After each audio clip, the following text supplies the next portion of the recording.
탄핵반대 서울대인 연대 3차 대자보. 서울대에 탄핵반대 대자보 하나 붙인 것이 많은 사람들의 과분한 주목을 받았다. 주말마다 태극기를 손에 들고 거리로 쏟아져 나오는 무수한 사람들의 억눌린 마음을 달래줄 창구가 서울대엔 하나도 없었던 것이다. 자유로운 의사표현이 대학의 독재적 기득권으로 군림한 운동권 세력의 암묵적 강요에 짓눌려 있는 현실을 여실히 드러낸다. 민주화를 외친 순수한 젊은이들은 그들이 대항했던 독재의 모습을 닮아가 버렸다. 침묵을 강요당한 사람들의 울분 어린 마음은 대단할 것도 없는 대자보 한 장에 함께 눈물을 흘렸다. 고작 대자보 한 장에 서울대는 서울대인 전유물도 아니고 운동권의 전유물은 더욱 아니다. 무죄추정 원칙을 가르치는 형법 교수님들이 선동을 부추긴다. 뇌물죄 성립 여부는 관심이 없으신 듯하다. 사태 초반 시국선언에 참여한 728명의 교수님들은 지금도 동일한 생각일까? 더 이상 서울대 시국선언이 예전 같은 대중적 지지를 받지 못하는 현실을 겸허히 성찰할 필요가 있다.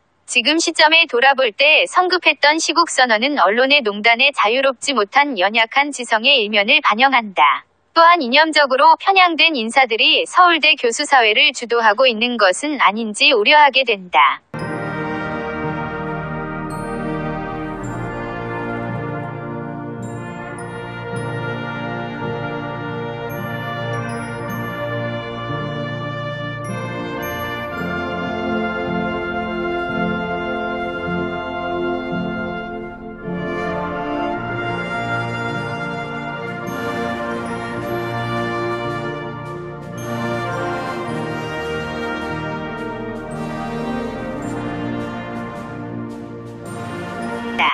JTBC는 자칭 국정농단 사건 보도에서 최순실의 PC를 확보했다면서 PC 화면을 공개했다. 그리고 다시 며칠 후 태블릿 PC를 증거로 공개한다. 의구심을 갖는 사람들이 문제를 제기하자 시청자들이 쉽게 보시도록 파일을 PC로 옮겨서 보여드렸다. 고 해명했다. 상식에 전혀 맞지 않았다. 2300여 건에 달하는 김수현 파일은 고영태 일당이 재단법인을 장악하기 위해 최순실 사건을 치밀하게 준비해 왔음을 적나라하게 드러낸다. 그들은 2016년 중순부터 언론의 문화체육부 비리를 노출하고 친박계 이외의 정치권과 검사장급 인사를 접촉해 박근혜 정권에 심각한 타격을 주기로 모해했다. 안타깝게도 그들의 계획이 대부분 그대로 진행됐다.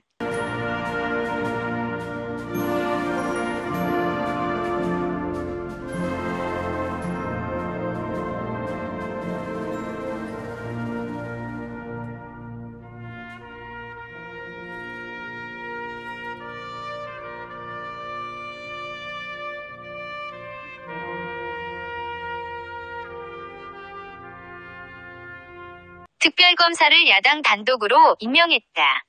놀랍게도 여당이 법을 그렇게 만들게 내버려뒀다. 검찰은 피해자도 아닌 대통령의 공모 혐의를 발표했다. 직무범위를 넘어 피해 사실을 공표한 명백한 범죄 행위다. 서로 입을 맞추기라도 한 듯 선동된 여론을 바탕으로 야당과 비박계 의원들이 신속하게 탄핵을 표결했다. 탄핵 표결 사유는 하루 전에 공표되었고 충분한 검토도 없었다. 적법 절차에 위반한 위헌이다. 명확한 증거도 없는 고발장이 헌재에 제출됐다. 대통령 탄핵의 증거라는 것이 최순실 비리에 가담 방조한 혐의가 있다는 검사의 이례적인 조사 코멘트와 일방적인 보도기사뿐이었다. 이보다 심각한 것은 김수현 파일이 2016년 11월경 이미 검찰에 전달됐다는 점이다. 검찰이 녹음 파일을 확인하고도 탄핵에 유리한 내용만 편집하여 공개했다면 이는 고의적인 반역이다. 신기하게도 고영태를 비롯한 기획 및 폭로자들을 조사도 하지 않는다. 더 나아가 정치권 일각은 이들을 위인으로 추켜세운 특검은 선동된 여론을 등에 업고 무소불위의 권한을 휘두른다. 전원도 켜지 않은 태블릿 PC를 들고 나와 최순실의 것이라며 언론에 공개했다. 최순실이 2015년 7월부터 사용한 것이라고 했지만 해당 제품은 8월 중순에야 일반에 출시된 것이었다. JTBC에 최초로 전달된 자료가 USB라는 것이 밝혀지고 있는 시점에서 돌아볼 때 검찰의 행태는 이제 실망을 넘어 슬프다. 특검조차 국민의 신뢰를 잃었다.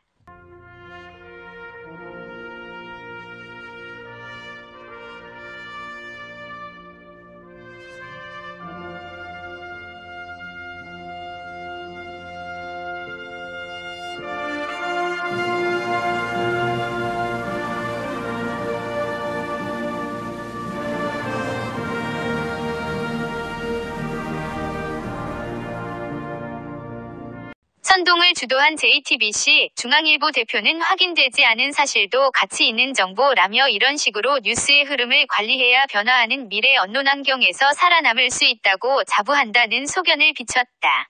언론의 생명은 진실의 전달이 아닌가. 언론의 자살이다. 무수한 쓰레기 정보가 기사로 둔갑했다. 확인도 되지 않은 억측이 기사가 되고 사실인 양 국민을 선동했다. 촛불 시위를 과장하고 태극기 집회를 애써 외면했다. 반대 주장은 배제된다. 정치를 하는 언론의 민낯이다. 대한민국을 자기 뜻대로 조종할 수 있다고 믿는 모양이다. 박 대통령이 뇌물을 받았거나 최순실의 비리가 있다면 법에 따라 처벌하면 된다. 조작된 기사로 대중을 선동하여 정당한 선거를 통해 선출한 대통령을 정당한 이유 없이 임기 중에 몰아내려 하는 것은 민주주의와 법치주의에 대한 도전이고 대한민국에 대한 반역이다.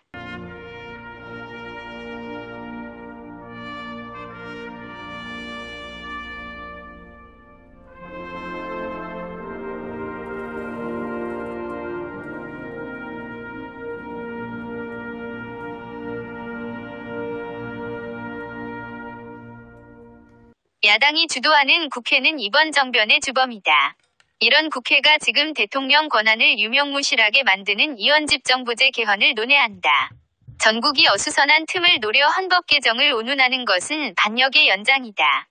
대통령을 강제로 끌어내리고 정권 탈취를 시도한 야당과 이를 방조한 여권 일각, 진실을 가리고 정보를 통제하는 언론과 틈만 나면 나라를 뒤흔드는 민노총 그리고 정치검찰. 대한민국을 뒤엎으려는 그들의 정변은 실패했다. 실패한 정변에 대한 정당한 책임을 감수해야 한다. 서울대가 민노총의 봉인가? 현대적 의미의 선거분립은 정부, 언론, 기업이다. 노동운동과 민주화라는 정당성을 빌미로 선거위에 군림하는 조직이 있다. 기업은 노조에 휘둘리고 언론노조는 정보를 통제한다. 정치적 중립을 지켜야 할 공무원마저 민노총을 통해 정치활동에 가담한다.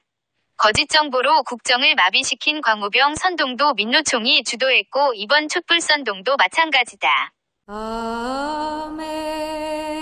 Amazing grace, how sweet the sound that saved a wretch like me. I once was lost, but now I'm found. 그 저변에는 사회주의 혁명을 향한 광적인 종교적 갈망이 숨어 있다. 사실상 NL 계열이 주도하고 있는 한국운동권 세력은 북한 3대 세습을 찬양하는 스스로의 모순을 극복하지 못한다. 개인적인 상처와 분노를 사회구조적 문제로 전이시키고 억압과 착취, 지배와 피지배로 모든 것을 재단한다. 명확히 확인된 사실도 없이 분노하라 외친다. 분노하라 외치며 폭력을 조장한다. 민중해방의 목적 아래 거짓과 폭력을 포함한 모든 수단이 정당하다. 가정도 국가도 종교도 지배계급의 이데올로기를 지지, 강화하는 수단일 뿐이다. 기존 질서를 뒤흔드는 것 자체가 그들에겐 사회주의 유토피아를 향한 숭고한 헌신이며 아름다운 투쟁이다. 스스로가 타락할 수 있다는 사실은 철저히 망각한다. 대한민국은 태어나지 말았어야 할 나라고 북한은 사회주의 지상낙원이다. 통진당 사건이 보여주듯 이들은 대한민국의 민주적 기본 질서를 파괴하고 있으며 민주주의의 내재적 한계를 이미 넘어섰다. 진리는 나의 빛 우리는 경험했다. 광우병 선동으로 정부를 마비시킨 세력은 거짓으로 국민을 이간하고 자신들만의 정치적 목적을 추구한다. Was blind, but now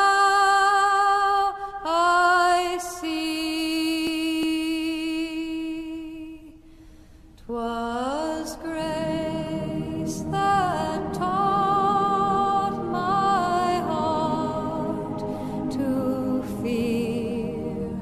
졸속 탄핵은 부당하다. 헌재 판결을 존중한다. 하지만 판결에 대한 합리적 비판과 역사의 심판은 피할 수 없을 것이다. 헌재 사건도 결정에 영향을 미칠 중대한 사항에 관해 판단을 유탈하였거나 현저히 정의에 반하는 경우엔 재심이 허용된다. 이번 사건이 대한민국의 민주주의를 드높인 세기의 판결이 될 것인지 재심의 대상이 될 것인지는 두고 볼 일이다. 절차적 정의는 공정한 재판과 실체적 정의를 담보하기 위한 것이다.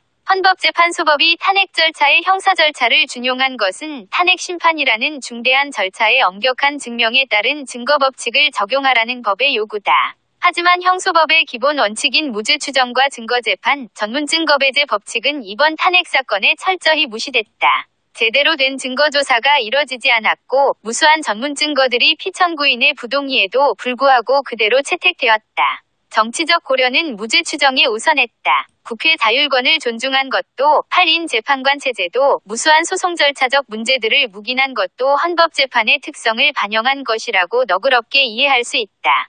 하지만 헌법재판의 정치적 성격을 충분히 고려한다 해도 헌재 판결은 반드시 실체적 진실을 담아내야 한다. 이에 실패한다면 헌법재판의 중대한 결함을 자인하는 것이고 헌재의 권위는 실추될 것이다. 사실인정에 중대한 문제가 있다. 사실관계가 명확하지 않은 상황에서 촉박한 기한을 정해두고 판결을 내리면 사실인정에 중대한 오류를 범할 위험이 있다. 더 나아가 실제로 탄핵을 인용한다면 잘못된 사실인정에 바탕을 둔 정치적 고려가 실체적 정의를 넘어서게 된다. 왜곡된 언론 보도에 눈이 먼 헌재가 잘못된 예단을 가진 것은 아닌 의심된다. 실제로 한 재판관은 옛 성현의 말을 인용하면서 본 뜻을 오역한 신문기사를 그대로 인용해 자신의 법조 이력에 치명적인 오점을 남겼다. 헌재의 정황 판단과 사실인정이 잘못된 언론 보도에 근거한 것이라면 졸속 탄핵은 헌재 역사상 가장 수치스런 판결로 남을 것이다. 헌재는 사실인정에 더 신중해야 했다. 헌재 재판관도 인간이고 편견과 거짓에 휘둘릴 수 있다. 사건 초기 탄핵을 찬성하던 많은 사람들이 고영태 일당의 녹음 파일을 듣고 경악했다. 그런데 헌재는 국민을 경악해 한 고영태가 연락도 되지 않고 조우송달까지 거부한다며 증인 채택을 철회했다. 증인 하나 강제 구인하지 못하는 기관이 어떻게 대통령 탄핵을 심판하는가? 조우송달마저 거부한 고영태는 어떻게 특검과 형사재판엔 그렇게 잘 협력하는가? 헌재는 대다수 국민이 경악한 김수현 녹취 파일마저도 들을 필요가 없다고 했다. 이런 탄핵 결정을 국민이 어떻게 승복하겠는가? 국민 통합에 실패했다. 헌재 판결이 국론 분열과 혼란을 종식시키고 화합과 치유의 길로 나가는 밑거름이 되길 바랬다면 탄핵 여부를 떠나 적어도 고영태 일당과 김수현 파일에 대한 명백한 조사와 판단을 제시해야 했다. 정의를 물같이 공법을 하수같이 흘려야 한다는 성경 말씀을 보다 적절히 인용하려면 무수한 거짓 기사로 군중의 분노를 유도한 언론의 작태에 답해야 했다. And grace my fears relieved. How precious did that grace appear. The hour I first believed.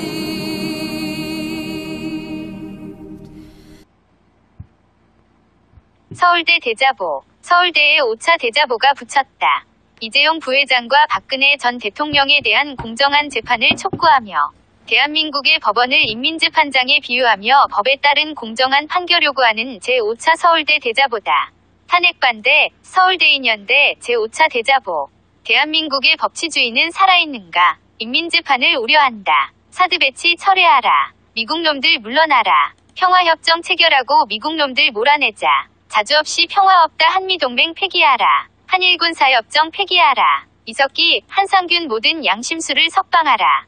국가보안법 폐지하고 양심수를 석방하라. 전쟁선동 사드 강요 트럼프는 물러가라. 미국놈들 물러가라. 양키 고홍. 8월 15일 서울시청 앞. 민노총이 주도한 사드 반대 집회에 민낯이다. 역시 민노총이 장악한 언론은 원색적인 구호와 선동은 알아서 가려주고 아름답고 평화적인 시위로 묘사한다. 빨간 우산들이 참 아름답다. 거짓 정보로 광우병 선동에 앞장선 그들. 미국을 분단의 원흉, 제국주의의 앞잡이로 보는 그들은 96년 소련의 비밀 문서가 세상에 공개되기 전까지 6.25가 남한의 북침이라 주장했다. 그들이 주도한 박근혜 대통령 탄핵은 과연 정당한 것일까? 타블렛 PC 따윈 이젠 관심도 없다. 진실도 거짓도 선동을 위한 수단이고 분노의 눈이 먼 군중은 혁명의 심장이다. 무지한 군중에게 자본주의의 모순적 상황을 깨우치려면 적절한 과장과 거짓 조작도 무방하다. 인민의 궁극적인 해방을 위한 숭고한 투쟁의 일환이다.